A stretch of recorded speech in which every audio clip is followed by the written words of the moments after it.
Hello and welcome to teleSur's. This is from the south. First off, in Chile, protests turned violent today when police confronted student demonstrations in Santiago.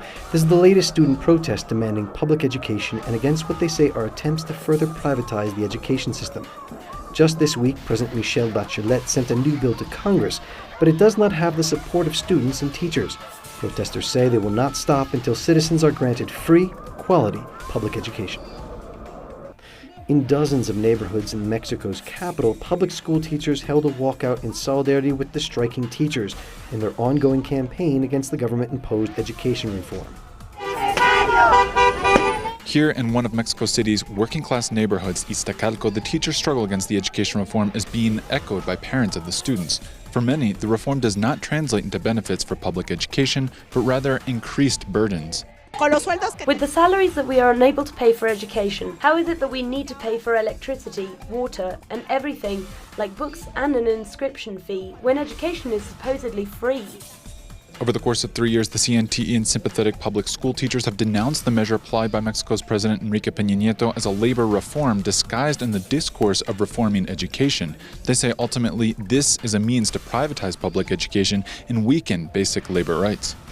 We have to buy our own pens and notebooks, everything we need to provide a service. We are workers, we're not supposed to. They should provide us with these things, and they don't. In recent weeks, the dissident teachers have faced stiffer police and government repression to their peaceful protests. The Interior Minister has told the teachers to demobilize or face harsher consequences. He threatened us with the phrase, "the time is up," and I suppose he was referring to dialogue. But for us, the time has already been up in referring to our patience. We now believe that we all need to join forces, teachers, the people in society in general, in order to kill this reform. As government threats and repression increase, so too do the teachers' peaceful marches. Ultimately, the teachers seek dialogue with the authorities over the reform and have said they will not leave the streets until the authorities open the doors. Clayton Khan, teleSur, Mexico City.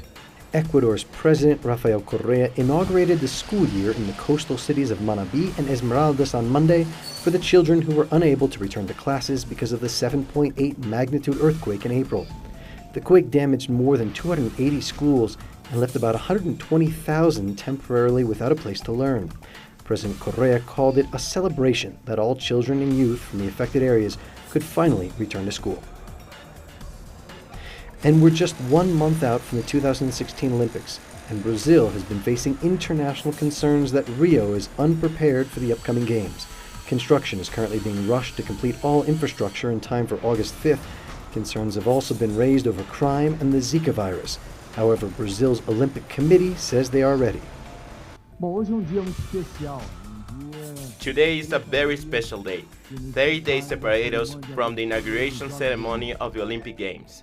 We are very happy at this stage with the help we have. The situation hasn't changed and the Olympics can start today with all the competition facilities ready.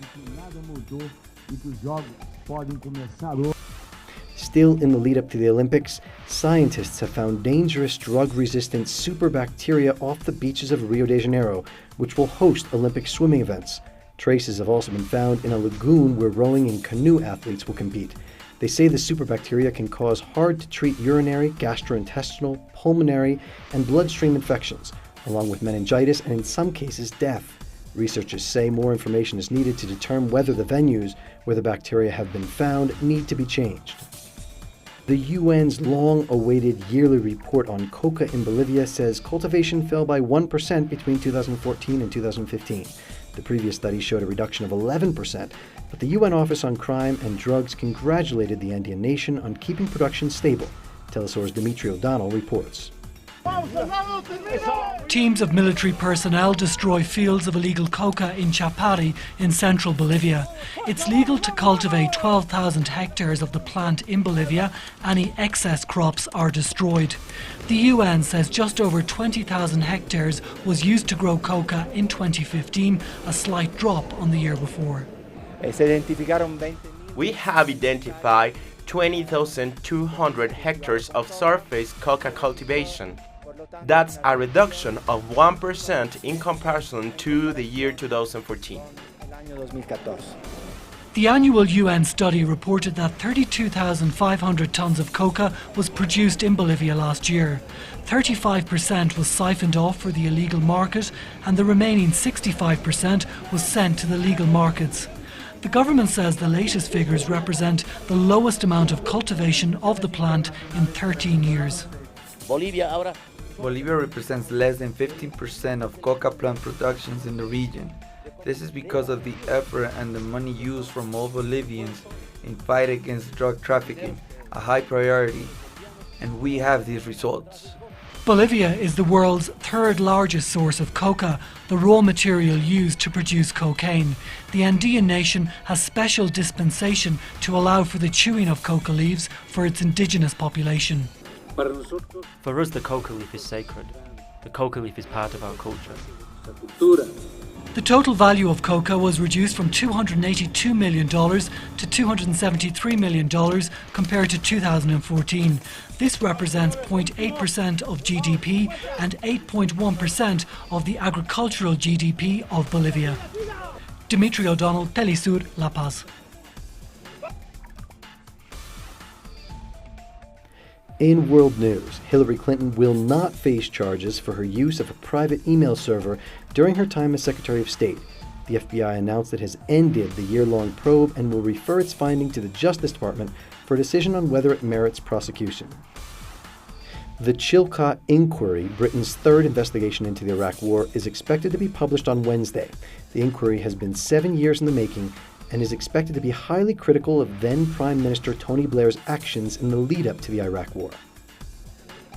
French Prime Minister Manuel Valls invoked a special constitutional article to approve the controversial labor reform bill. This prompted lawmakers to storm out of the National Assembly in anger. This is the second time he's bypassed the legislature on the issue amid stiff opposition from members of his own party. Turkey has charged more suspects over the bombings at Istanbul's international airport in June. The latest arrests bring the total number held over the suicide assault to 30 people. 44 people were killed in the attack, and over 200 more were injured. Severe flooding across central and southern China over the past week has killed more than 100 people. The floods have also wiped out or damaged just less than 2 million hectares of crops. According to state media, this has led to direct economic losses of more than $5 billion. New regulations in Israel have authorized police to use live ammunition as a first option against Palestinians throwing stones, or about to throw them. Noor Hadassim has the story from Gaza. Israeli police have been authorized to open fire against Palestinians throwing stones, firebombs or fireworks, according to documents released by human rights group Adala on Monday. The new regulations were approved and sent to officers in December. However, they were fully revealed after public pressure from a petition by the public group to an Israeli court for access of the documents.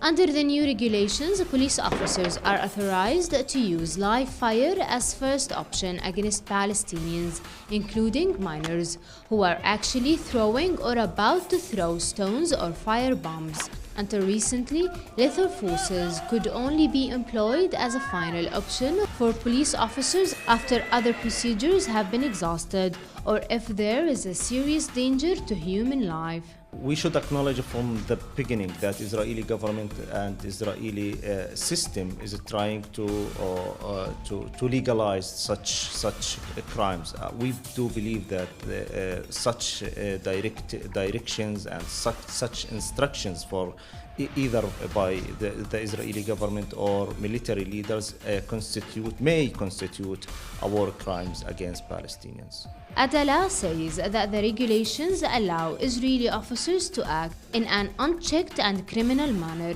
and permitted excessive use of force against Palestinians.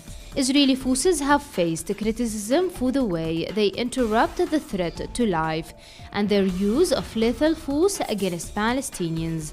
Dozens of Palestinians have been killed by Israeli soldiers since a wave of violence broke out across the Palestinian territories in October 2015, even though these Palestinians appeared to pose no threat to life.